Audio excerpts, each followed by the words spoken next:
మరియు కార్తిక్ రెడ్డి గారికి, మూటా గోపాల్ గారికి, కౌశిక్ రెడ్డి గారికి మరియు ఇక్కడ విచ్చేసే ఆరాధనలు బీఆర్ఎస్ పార్టీ ముఖ్యులు మరియు మా కార్పొరేటర్స్ మరియు డివిజన్ ప్రెసిడెంట్లు, లంకా వాసులకు,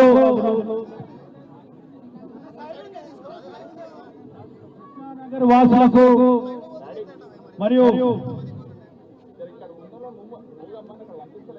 కొంచెం మీరు జరిగితే బాగుంటుంది. దయచేసి అంబేద్కర్ నగర్ వాసులకు, అన్నపూర్ణ నగర్ వాసులకు ప్రతి ఒక్కరికి పేరు పేరున మీ అందరికీ నమస్కారాలు తెలుపుతా ఉన్నాను. ఇక్కడికి విచ్చేసిన మన అంబర్పేట్ బీఆర్ఎస్ లీడర్లకు, కార్యకర్తలకు, అక్కలకు, చెల్లెలకు అందరికీ కూడా వినయపూర్వకంగా నమస్కారాలు తెలుపుతున్నాను. ఈ రోజు ఈ ప్రోగ్రాం మనం ఎందుకు పెట్టుకున్నామంటే,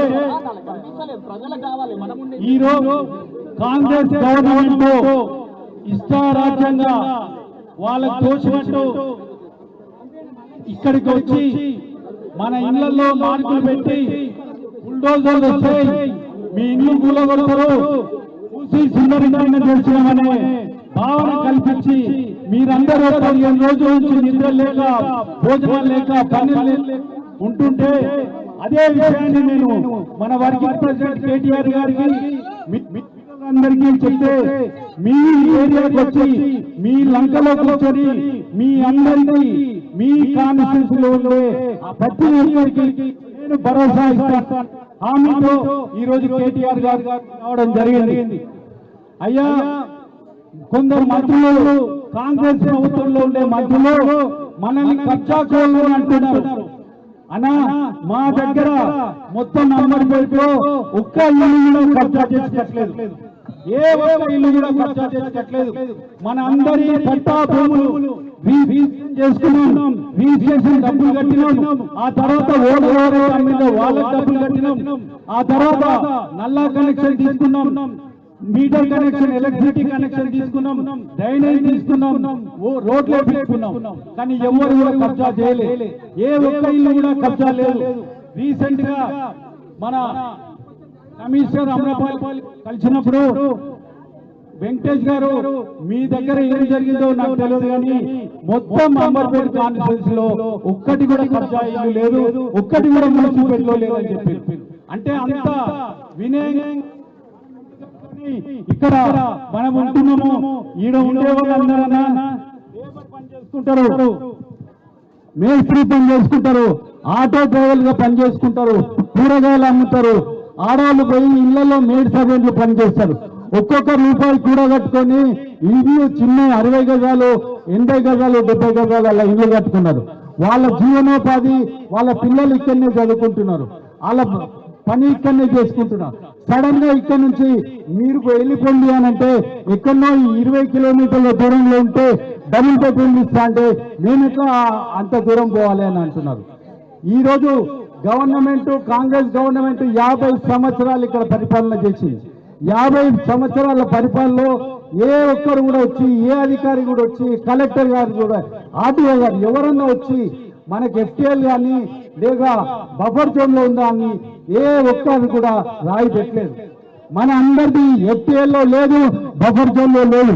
ఎందుకంటే వాళ్ళు ఏ రోజు కూడా ఇక్కడ వచ్చి మెజర్మెంట్ చేసి మనకు రాళ్ళు పెట్టలే. అందుకని ఇన్నోసెంట్ అందరూ ఇక్కడ ఇల్లు కట్టుకొని స్థిర నివాసం ఏర్పరచుకొని 40-50 సంవత్సరాల నుంచి ఇక్కడనే ఉంటున్నారు. ఒక ఆయన చెప్తాడు 5,000 రూపాయలు ఇచ్చి మనము మాట్లాడిస్తున్నామని చెప్తాడు. శ్రీధర్ బాబు, నువ్వు బాగా చదువుకున్నోడి, LLB చేసినావు, ఈ రోజు వచ్చి చూడు, మీరు కాంగ్రెస్ వాళ్ళు కానీ కాంగ్రెస్ మంత్రులు కానీ వచ్చి చూడండి, ఎవరన్నా 5,000 రూపాయలు ఇస్తే మాట్లాడతారేమో చూడండి. వాళ్ళ ఆవేదన చూడండి. 15 రోజుల నుంచి భోజనం చేయలే, రాత్రి 4 గంటల వరకు కూడా నిద్రపోకుండా వాళ్ళు మీటింగ్లు పెట్టుకుంటున్నారు.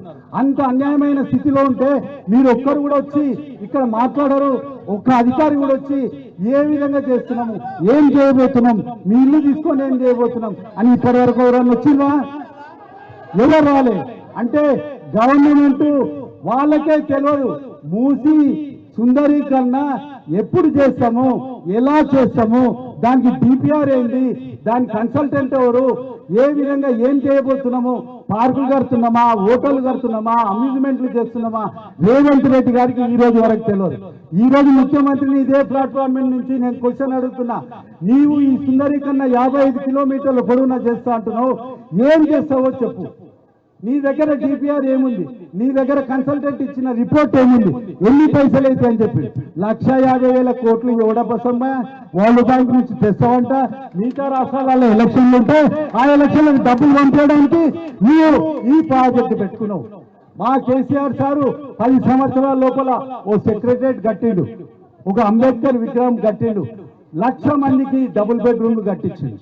నేను కొత్తగా మా అన్న డైరెక్షన్ లో 3,000 ఇల్లు మన అంబర్పేట వాళ్లకు పర్వతాపుల్లో ఇచ్చిన గంట మనం. ఆయన ఏం చేస్తుండు, మీ అందరి కూలగొట్టే మనం కట్టడం, మనము కూలగొట్టి దీని మీద పార్కులు చేస్తాడంట, దీని మీద హోటల్ కడతాడంట, 5 స్టార్ హోటల్ కడతాడు. ఎవరికి అవసరమా? మా రక్తం చెంది మేము కట్టుకున్న ఇళ్ళను నువ్వు కూలగొట్టడానికి నీకేం అధికారం ఉంది? నువ్వు ఓడివా? ఏమని అంటే చింతపండు చేస్తా, లేకపోతే లాగుల తొండలిడుస్తా అని అంటాడు. ఈ బుల్డోజర్లు వస్తే మేము కూడా అదే పని చేస్తాం, చింతపండు చేస్తాం, తొండలు వదులుతాం. ఈరోజు ఇక్కడ నుంచి చెప్తున్నా, బుల్డోజర్ వాళ్ళకు కూడా చెప్తున్నా, మీరు ఐక్యంగా బీదోల ఇల్లు కూల్చకండి. మీకు ఇల్లు కూలిస్తే మీకు కూడా పిల్లలు ఉన్నారు. గవర్నమెంట్ ఎవరన్నా బుల్డోజర్ మాట్లాడుకుంటే ఆ డ్రైవర్ పోవద్దు, ఆ ఓనర్ పోవద్దు అని కూడా విన్నవిస్తున్నారు. ఈరోజు ఇక్కడికి వచ్చినందుకు, మనకు భరోసా కల్పిస్తున్నందుకు నేను కేటీఆర్ గారికి మరి ఒక్కసారి మీ అందరి తరఫున అభినందనలు తెలుపుతూ ఇప్పుడు గౌరవ మాజీ మంత్రి గారు శ్రీనివాస్ యాదవ్ గారిని మాట్లాడాల్సిందిగా కోరుతున్నాను.